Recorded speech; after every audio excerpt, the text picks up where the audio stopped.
변화산을 시청해 주시는 시청자 여러분, 한 주간도 평안하셨습니까? 저는 오늘 주제를 맡은 마라나타 나사렛 교회 박근식 목사입니다.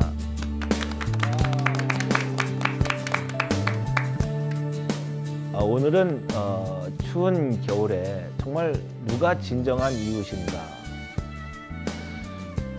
구제와 나눔을 중심으로 같이 한번 고민하는 시간이 되길 바랍니다. 누가복음 10장 30절에서 37절에 보면 예수님께서 선한 사마리아인의 비유에 대해서 말씀해 주고 있어요. 율법사가 묻습니다. 누가 진정한 이웃입니까? 예수님께서 이렇게 가르쳐 주십니다. 진정한 이웃, 정말 사랑은 자기에게만 잘하는 사람에게만 하는 것이 아니라 이익이나 자기에게 유익이 없어도 정말 사랑의 마음을 가지고 대하는 이 모든 것이 진정한 사랑이다, 긍휼이다, 이렇게 말씀해주고 있습니다.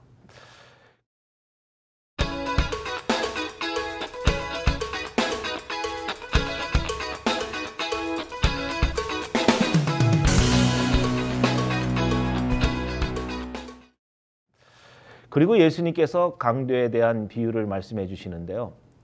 정말 지나가다가 강도 만난 사람, 쓰러져 죽어가는 사람 있었습니다. 거기에 그 당시에 종교 지도자인 레위인과 제사장도 지나가죠. 그런데 그 사람 그냥 지나갔습니다. 모른 척했습니다. 그런데 유대인들이 정말 멸시하고 천대하는 짐승같이 여기는 사마리아 사람이 지나갔습니다. 그러나 그 사람은 아무 조건 없이 정말 쓰러져서 죽어가는 그 강도 만난 사람, 자기의 모든 것 다 해서 조건 없이 도와주었습니다. 누가 진정한 이웃이겠습니까? 정말 우리는 살아가면서 이웃이 있습니까? 정말 아파트 닭장 같은 속에 살아가는 사람들, 옆집에 앞집에 누가 사는지 잘 모르는 사람도 있고요. 정말 누가 죽어서 한 달 동안 있는데도 불구하고 전혀 모른 채 지내다가 정말 죽어있는 사람을 정말 발견했을 때 정말 허무한 생각들을 갖게 하는 사건들이 정말 이 사회에 발생하고 있는 시대입니다. 누가 진정한 이웃입니까? 여러분에게는 정말 이웃이 있습니까? 정말 이웃이 되고 싶은 그런 마음은 가지고 있을까요? 정말 추운 계절입니다. 이웃을 돌아봐야 될 때라고 생각이 됩니다. 정말 진정한 이웃이 되기 위해서 우리가 어떻게 해야 될까요? 첫 번째, 필요를 채워줄 수 있는 마음이 우리에게 필요할 것 같습니다. 우리 주변에는 절망에 빠진 사람, 정말 실망하고 좌절되어 있는 사람 정말 찾아보면 많이 있습니다. 그들의 아픔을 느끼신다면, 정말 느끼고 계신다면 그것은 하나님께서 우리에게 그들에게 사랑을 베풀고 긍휼을 베풀고 구제와 나눔의 행함을 지금 하라고 하는 하나님의 사인이 아닐까요? 구제와 나눔은 구체적인 행동이 있어야 하는 것입니다. 말로 하는 게 아니죠. 어려움의 필요를 채워줄 때 진정한 사랑, 진정한 이웃이 될 수 있지 않을까요? 두 번째는 조건 없이 베푸는 것입니다. 레위인이나 제사장은 같은 동족인 유대인이 쓰러져 있음에도 불구하고 그냥 지나가 버렸습니다. 직분으로 볼 때 마땅히 도와줘야 되는 그런 위치에 있음에도 불구하고 그냥 가버렸습니다. 왜일까요? 자기 삶의 위협을 느끼거나 또 나도 그렇게 강도같이 당하지는 않을까 하는 자기의 안일한 일신상의 문제 때문 아닐까요? 이것 때문에 우리는 마음을 열지 못합니다. 또 조건을 따집니다. 조건 없이 나눌 줄 알고 베풀 줄 아는 따뜻한 이 겨울이 됐으면 좋겠습니다. 세 번째로는요, 아픔을 공감하는 마음이 있어야 될 것 같아요. 구제나 나눔을 행할 때 조심해야 할 게 있습니다. 바로 동정심입니다. 그리고 우쭐대는 마음, 나는 너보다 낫다고 하는 생각, 이런 것 갖고 우리는 구제하거나 나눔을 해서는 안 되는 것이죠.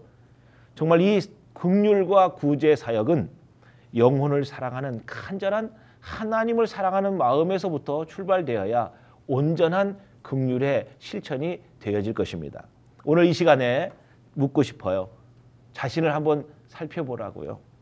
나는 진정한 이웃이 있습니까? 또 누가 우리의 진정한 이웃입니까? 삶의 현장에서 사랑의 소리를 들을 수 있으면 좋겠습니다.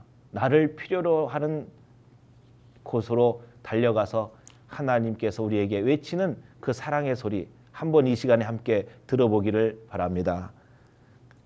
감사합니다.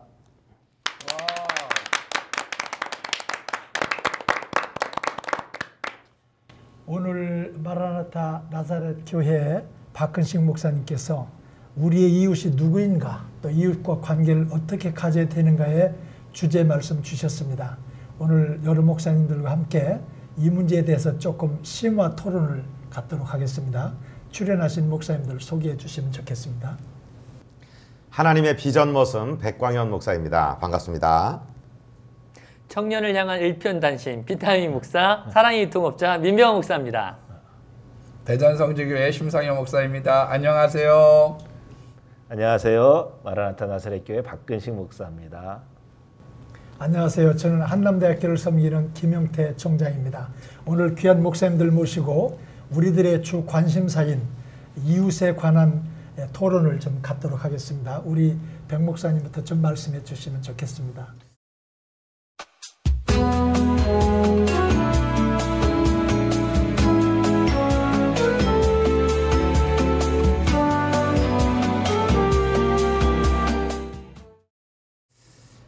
정말 이웃사랑 강대상에서 설교하다 보면은요 정말 부끄러울 때가 있어요. 제 얘기하면은 자랑이 될 것 같고 또 제가 하지도 못하면서 하는 척 하자니 위선자가 될 것 같고 그런 마음을 많이 느끼고 이 계절이 되면은 어떻게 해야 될까, 누구에게 해야 될까. 그런데 지금 현재 상황에서는 우리 교회 자체 내에서 좀 도움을 받으세요. 그것도 얼굴 봐가면서 해야 되는데 잘못했다가 우리 성도 한 가정이 옮기신 적도 있습니다. 지금 많이 필요하실 것 같아서 조금 드렸는데 자존심이 조금 상하셨던 모양이에요. 그 주에 다음 주에 그만큼 액수의 감사원금을 하시고 목사 선물 하나 하셨습니다. 그러면 빨리 제가 알아들었어야 되는데 그러다가 얼마 후에 조금 사고를 당하셔서 위로한다고 어떻게 했는데 그만 그게 마음이 상하셨는지 다른 곳으로 가셨어요. 그래서 이웃을 도와드릴 이웃을 선정하는 것도 참 중요하겠다. 이런 말씀 드리면서 정말 아까 우리 박 목사님 주제 소개하시면서 끝날 때 이웃이 있습니까? 라고 물으시는 물음에 좀 뜨끔하고 그런 생각이 있었습니다. 우리 신 목사님도 목회 현장에서 이웃 늘 설교의 주제였고 늘 다루실 건데 특별한 진한 얘기가 좀 있으면 나눠주시면 좋겠습니다. 예.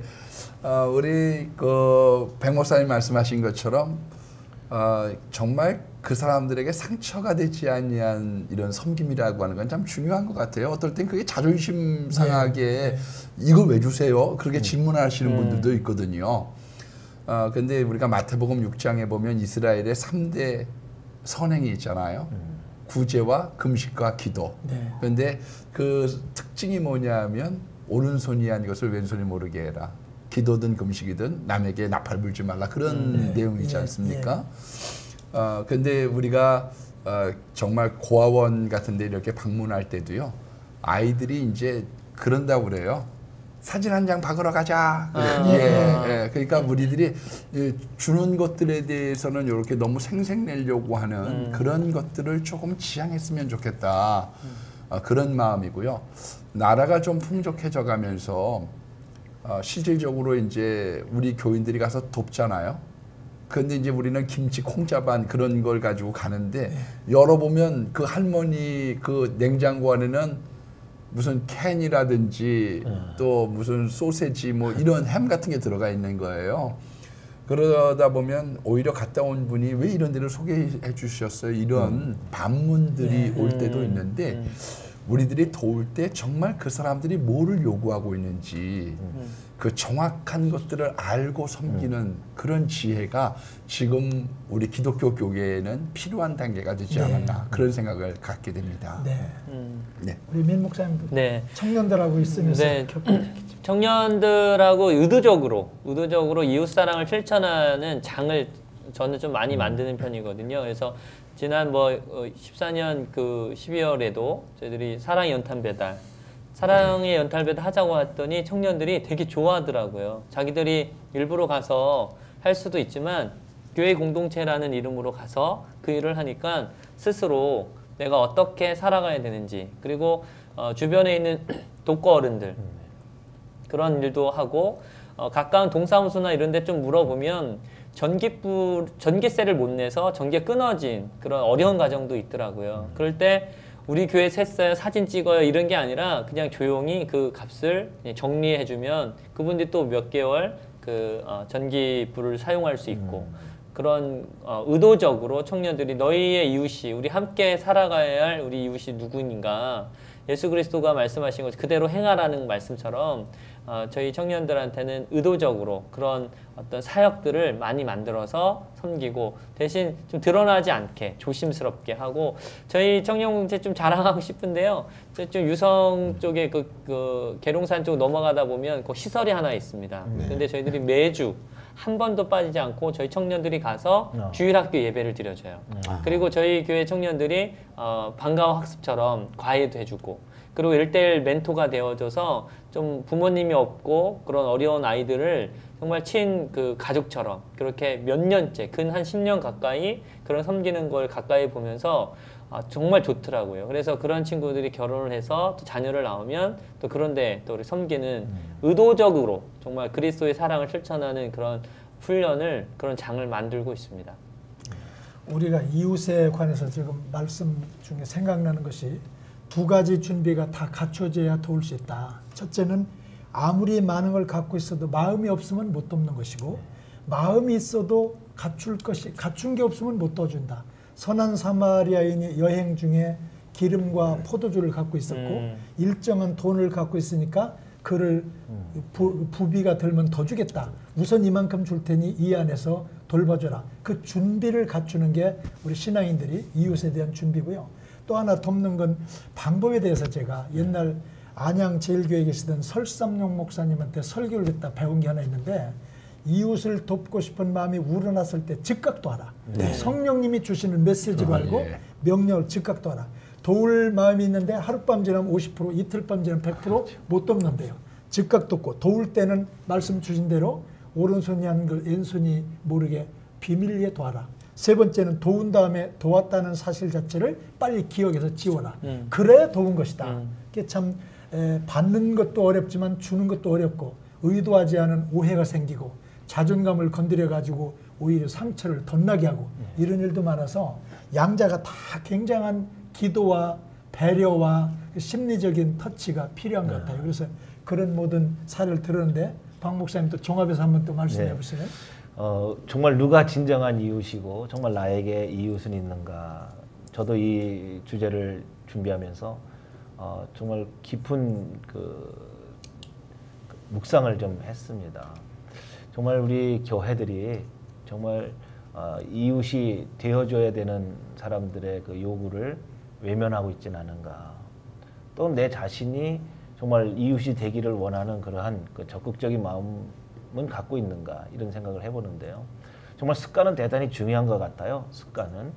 그래서 어렸을 때부터 가정에서 정말 습관을 잘 기르줘야 되는데, 엄마는 그 집 안에서 자녀들의 어떤 성품이나 어떤 그 가치관 이런 거를 형성시켜 주는데 대단히 도움을 준다고 생각이 되고요.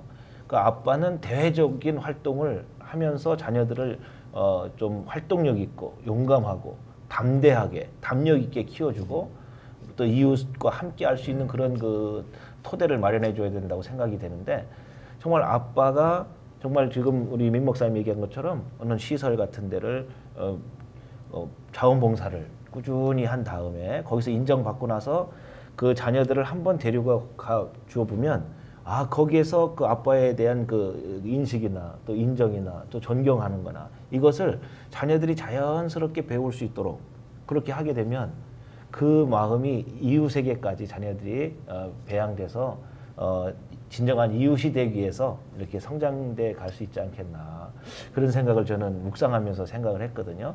이 시청하시는 분들 한번 실천해 보시면 이웃이 많아질 거라고 그렇게 생각이 됩니다.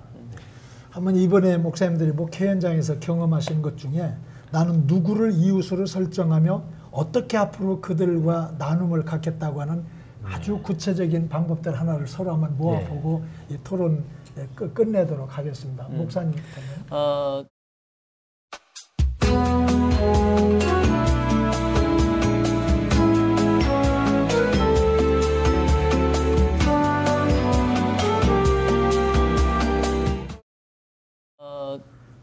기본적으로 우리 주변에 하나님을 알지 못하는 사람들이 뭐 다 이웃이라고 생각이 들고요. 그 가운데서도 저는 우리 청년들을 앞서 말한 것처럼 좀 어려운 가정, 조선 가정이라든가 뭐 한부모 가정이라든가 그들을 돕는 그런 연말에 꼭 사랑 나눔 카페를 합니다. 그래서 근데 그게 되게 좋은 게 그런 거를 뭐 실천 안 하려고 하는 우리 교회 청년들은 거의 없거든요. 근데 그런 장이 또 의외로 교회 안에 없더라고요.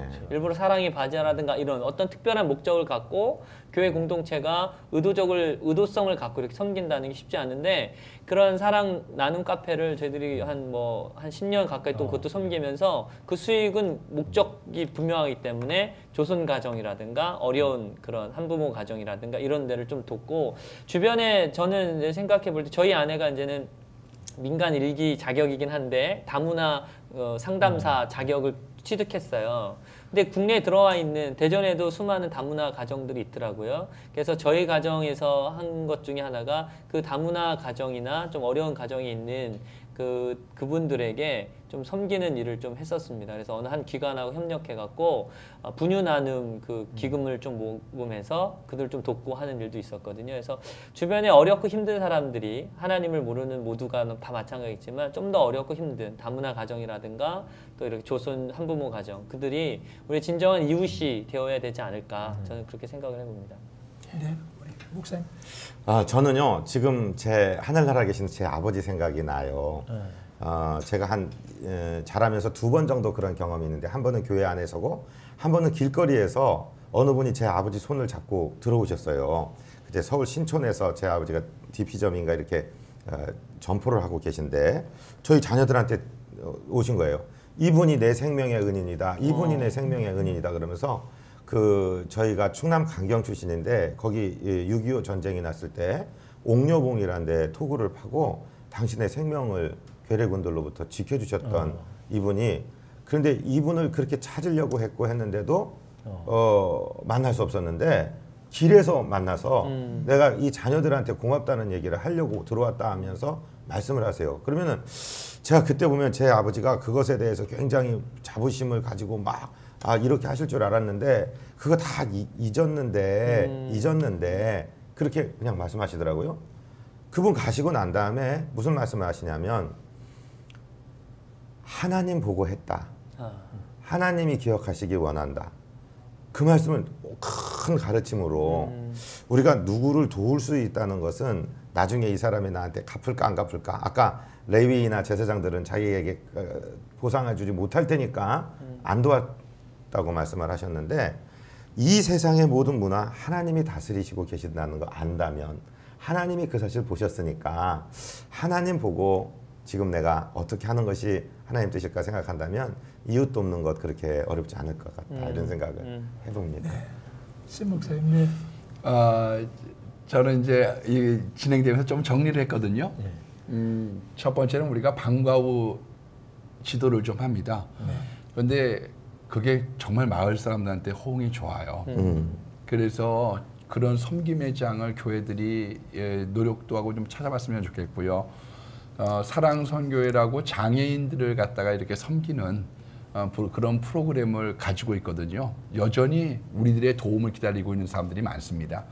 그런데 이제 한 가지 더 이렇게 말씀을 드린다고 하면 저희가 동해를 통해서 좀 도왔어요. 많지 않은 돈입니다. 근데 구청장님한테 전화가 왔어요. 예. 예. 근데 그게 이제 표를 의식했다기보다는요, 정말 진심으로 이분이 감사해서 전화하신 거예요. 네. 제가 볼 때는 나중에 어떤 관계자를 통해서 들어보니까요, 돕는 사람들 많지 않습니다. 예, 실은 우리들이 너무 자체적으로 교회 안에 비난한 사람들 쪽으로만 그거 하고 사회를 향한 것은 너무 우리가 인색해하고 있는 게 아닐까. 교회의 퍼센트가 우린 이만큼 높는다고 하지만 실질적으로는 안에 있는 것들로만 이런 교회 간에 있는 것으로만 치우쳐 있는 게 아닌가라고 하는 그런 충격적인 것을 느꼈던 적이 있거든요. 그래서 그런 것들에 대한 실질적으로 우리가 너무 복지부 돈을 어떻게 탔을까? 그거에 관심이 많아요. 성경은 사도 바울이 직접 들은 게 예수님의 직접 들은 말씀은 하나였거든요. 주는 것이 받는 것보다 복이 있다. 근데 우리는 어떻게 하면 이걸 받을까에 대한 생각이, 가톨릭은 얼마 받는데, 불교는 얼마 받는데, 예, 원불교는 얼마 받는데, 우린 더 받아야 된다는 생각만 가지고 있지만, 그런 쪽을 향해서 우리가 많이 가고 있지만 실질적으로는 기독교의 정신이 커터 구조하는 그런 마음이 아니겠는가. 조금 더 나아가서 저희 교회는 이런 걸 준비하고 있습니다. 성상담, 학원 폭력 상담, 그 자격증들 한 20명 정도가 획득을 했어요. 그러니까 물질이 아니라고 할지라도 정신적으로 우리가 비난에 있는 사람들에 대한 마음과 계획들을 좀 넓히는 그런 계기가 이런 자리를 통해서 모두가 가지고 있는 마음이겠지만 한번 전달해 드리면 좋겠다 싶습니다. 저는 하나 제안하고 싶은 것이요. 우리 각 교회가 교회 규모에 상관없이 1년 예산을 다 편성하고 성도들이 11조 하듯이 교회 전체 예산에 11조를 딱 비목으로 놔서 지역사회를 위해서 쓸 수 있도록 하는 것을 체계적으로 하면 규모에 따라서 자유롭게, 그리고 그 지역사회 니드를 파악해가지고 주면 교회 옆에 살기 때문에 이렇게 행복합니다. 이 소리를 듣는 그런 교회들로 한번 새해 일정이 진행됐으면 하는 생각을 갖고요. 우리 박 목사님이 전체 종합해서 주제 마무리 한번 해주시죠. 자, 시청하신 여러분, 정말 훈훈한 이 사회, 정말 그리스도인 때문에 정말 살만 나는 세상 되었으면 좋겠습니다. 누가 진정한 이웃인가? 정말 가슴에 찔리는 말씀인데요. 지금 밖에 나가면 딸랑딸랑 그 구세군의 자선 낭비 소리가 들리지 않습니까? 주의 음성으로 들리지 않습니까? 정말 우리를 필요로 하는 사람, 필요로 하는 곳 많이 있습니다.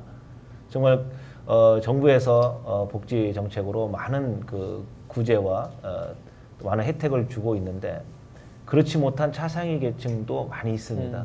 정말 갑자기 부도를 맞아서 또 갑자기 어떤 가정의 어떤 위태로운 사건을 만나서 그런 분들 정말 우리가 외면하지 말고 우리의 이웃으로 같이 함께하면서 교회가 지역사회를 위해서 정말 구제와 나눔, 좀 긍휼의 사역, 그리스도의 사랑을 이 추운 계절에 함께 나눴으면 좋겠다 하는 생각을 가져봅니다. 정말로 감사합니다. 우리가 이웃에 대해서 한번 생각하고 이웃 돕기도 연습을 해야 할 수 있다. 이런 점도 우리가 같이 한번 깨닫게 됐습니다. 여러분, 우리가 이 생활로 또 한 해를 잘 갖고 가길 바라고요. 우리가 오늘 같이 구호를 외치면서 이 토크를 마무리할까 합니다. 우리가 변해야 화목하게 산다. 변화산 야. 야.